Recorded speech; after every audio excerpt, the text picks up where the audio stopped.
नमस्कार बच्चों, मैं डॉक्टर पूनम जोशी, सह आचार्य संगीत वाद्य। आज मैं आपका जो विषय ले रही हूँ वो है श्रुति व स्वर स्थान। प्राचीन और आधुनिक जो विद्वान हैं, जिसमें प्राचीन में भरत है और वर्तमान में यानी आधुनिक समय के पंडित भातखंडे, तो उनके अनुसार श्रुति और उसमें स्वरों की स्थापना किस तरह से की गई है उस पर अपन आज चर्चा करेंगे। जैसा कि आप जानते हैं बच्चों, श्रुति का शाब्दिक अर्थ होता है श्रुते इति श्रुति, अर्थात जो कुछ हमें हमारे कानों द्वारा सुना जाए उससे श्रुति कहते हैं। श्रुति की उत्पत्ति जो है वो श्रु धातु से मानी है, जिसका अर्थ होता है सुनना, अर्थात कानों के द्वारा ध्वनि जो है हम ग्रहण करते हैं, इस कारण इसे श्रुति कहा गया है। परंतु संगीत की दृष्टि से यदि हम देखें तो हर एक आवाज़ जो कि हमें सुनाई देती है, हम उसको संगीत उपयोगी आवाज़ नहीं कह सकते, क्योंकि वो संगीत के उपयोगी नहीं है। क्योंकि अगर कोई मेज़ थपथपा रहा है या कोई चीज़ गिरी और उससे भी एक ध्वनि उत्पन्न हुई, तो वो है तो ध्वनि, लेकिन वो संगीत उपयोगी नहीं है, तो इसलिए वो श्रुति नहीं कहलाएगी। तो इसका कारण ये है कि संगीत में श्रुति हम उसी को, और संगीत के अंतर्गत हम उन्हीं ध्वनियों को शामिल कर सकते हैं जो कि संगीत उपयोगी हो, जिन्हें एक दूसरे से स्पष्ट अलग अलग सुना जा सके। तो इस तरह जो होता है उसको हम श्रुति कहते हैं। हम देखते हैं कि प्राचीन काल और आधुनिक काल के विद्वानों ने सबने एक मत से एक सप्तक के अंतर्गत, यानी एक सप्तक के अंतर्गत हम जो 12 स्वर मानते हैं शुद्ध और विकृत, उसके अंतर्गत 22 श्रुतियों को माना है, यानी 22 श्रुतियाँ जो है मानी हैं। इसके में हमें बीच में मध्यकाल में हमें कई चीज़ में भेद भी मिलता है, लेकिन फिलहाल जो है 22 श्रुतियों पे विद्वान एक मत है। व्यवहार की दृष्टि से हम देखते हैं कि इन 22 श्रुतियों में से 7 मुख्य श्रुतियाँ चुनी गई, जिन्हें शुद्ध स्वर कहा गया। इन्हीं को क्रमशः हम देखते हैं षडज, ऋषभ, गंधार, मध्यम, पंचम, धैवत और निषाद कहा गया। और संक्षेप में इन्हें सा रे गा मा पा धा नी ये कहा गया।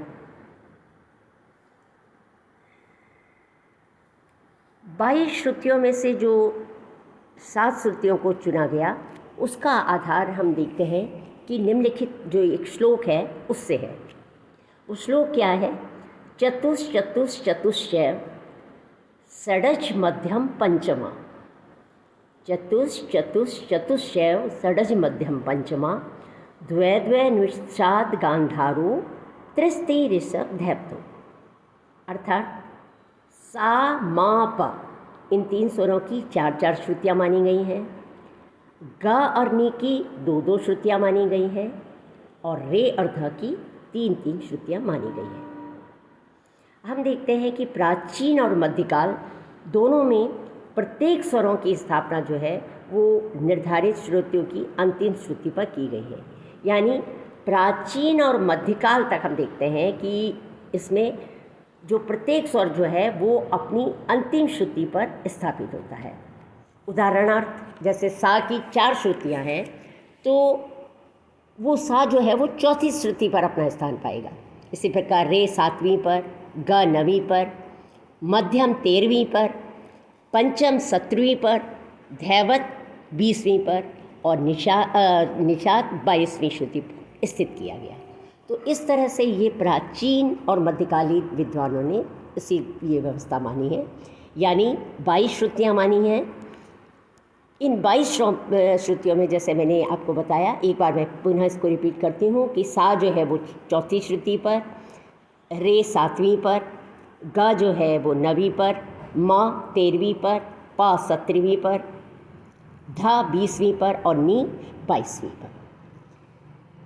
अब हम देखते हैं कि प्राचीन व आधुनिक श्रुति संख्या में तो कोई अंतर नहीं है, यानी उसमें दोनों ही ये लोग 22 श्रुतियाँ मानते हैं।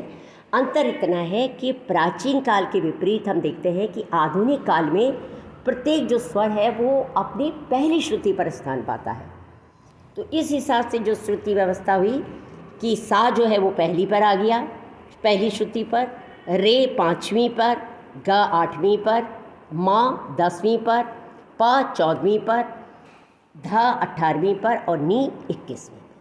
तो इस तरह से ये श्रुति व्यवस्था देती है। तो हम देखते हैं कि प्राचीन काल भरत ने है, उनके समय जो शुद्ध ठाठ था वो काफ़ी माना गया था, परंतु आधुनिक विद्वानों ने यानी भातखंडे आदि ने उस अपना शुद्ध ठाठ जो है बिलावल माना है।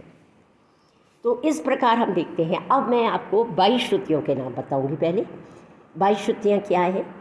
तीव्रा, पहला तीव्रा, दूसरी कुमुदती, तीसरी मंदा, चौथी छंदोवती, 5वीं दयावती, 6ठी रंजनी, 7वीं रक्तिका, 8वीं रौद्री, 9वीं क्रोधा, 10वीं वज्रिका, 11वीं प्रसारणी, 12वीं प्रीति, 13वीं मार्जनी, 14वीं क्षिति, 15वीं रक्ता, 16वीं संदीपनी, 17वीं आलापनी, 18वीं मदंती, 19वीं रोहिणी, 20वीं रम्या, 21वीं उग्रा और 22वीं शोभनी। तो इस प्रकार ये श्रुतियों के नाम हैं। तो पहले तो ये 22 श्रुतियाँ हुई, ये 22 श्रुतियों के नाम हैं। अब हम देखते हैं कि भरत के अनुसार स्वर स्थापना कैसी हुई। भरत ने जो अपनी स्वर की स्थापना करी, इसमें देखिए बाकी तो उन्होंने 7 स्वर माने, उनके अलावा उन्होंने 2 विकृत स्वर माने, काकली निषाद और अंतर्गंधा। तो उन्होंने दूसरी यानी कुमुदती जो श्रुति है उस पर काकलिनी को स्थापित किया। छंदोवती जो चौथी श्रुति है उस पर सा, 7वीं यानी रक्तिका पे रे, 9वीं क्रोधा पे ग, 11वीं प्रसारणी पे अंतर्गंधार जो कि उनका ये विकृत स्वर है।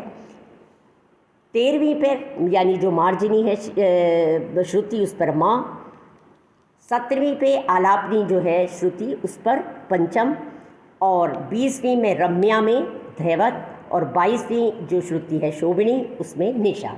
इस तरह उन्होंने इसकी स्थापना करी।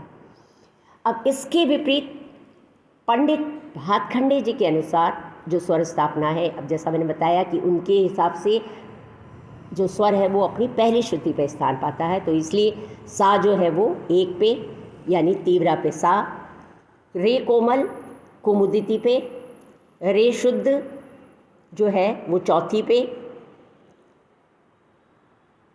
5वीं पे रे शुद्ध है और 7वीं पे है ग कोमल यानी रक्तिका पे ग कोमल, 8वीं रौद्री में ग शुद्ध, 10वीं वज्रिका में मध्यम, 12वीं प्रीति में तीव्र मध्यम, 14वीं में यानी क्षिति में पंचम, 16वीं संदीपनी में कोमल धैवत, 18वां मदंती में शुद्ध धैवत, 20वीं रम्या में कोमलनी और 21वीं उग्रा में शुद्धनी। इस तरह से पंडित भातखंडे जी जो आधुनिक समय के थे विद्वान, उन्होंने इस तरह से अपने स्वर की स्थापना की। तो ये जो है वो श्रुति स्वर की स्थापना ये प्राचीन भरत एवं पंडित भातखंडे जी के अनुसार है। इसकी नोट्स भी मैंने आपको PDF के रूप में प्रोवाइड किए हैं। Thank you.